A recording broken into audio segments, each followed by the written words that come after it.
L'idée est née à Bordeaux. Hein. C'est vrai que c'est pas forcément, quand on pense au Sauvignon, particulièrement en France, on pense aussi à la Loire évidemment. Donc c'est un concours qu'on avait lancé donc, il y a 3 ans et qui prend vraiment à l'heure actuelle de l'ampleur.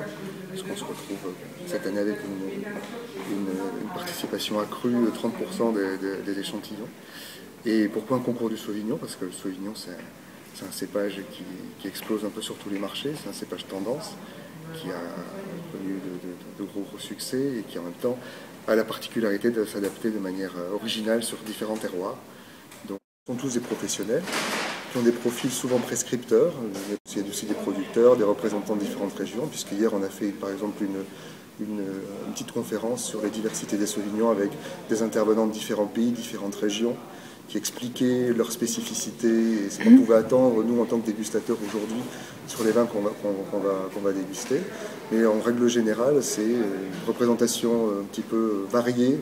Vous avez ici des Espagnols, des Italiens, des Néo-Zélandais, des Chiliens, beaucoup de Français aussi, évidemment.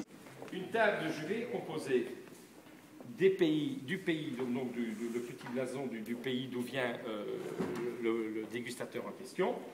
Donc là, ici, Afrique du Sud, il y a son nom, un crachoir, des documents, les documents d'évaluation des vins, 4 verres, une bouteille d'eau, un peu de pain. Donc comme vous pouvez le constater, il y a un set de table avec 3 numéros, 1, 2, 3, repérez bien, et le 4e haut, d'accord ? Donc il est bien évident que 3 verres seront utilisés pour le vin et 1 verre sera utilisé pour l'eau. D'accord? Donc on va remplir comme ceci le verre. Voilà. Vous voyez un peu le niveau? Certains dégustateurs peuvent vous demander un peu plus, mais c'est le principe de base. D'accord? Alors les chiffres exacts, 667 échantillons. Majoritairement de France, c'est vrai. Cette diversité dont on parlait, elle s'exprime surtout en France. Même si on a énormément d'échantillons de Nouvelle-Zélande, avec la distance pour nous est déjà un défi de les faire venir à Bordeaux et de les avoir ici. Une quarantaine d'échantillons néo-zélandais par exemple, en Sauvignon.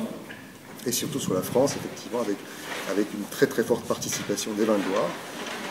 Et des Bordeaux, Languedoc-Roussillon et Sud-Ouest dans l'ordre. Les vins de Loire font à peu près la moitié des échantillons français. Y a-t-il des questions jusqu'à ce moment-ci?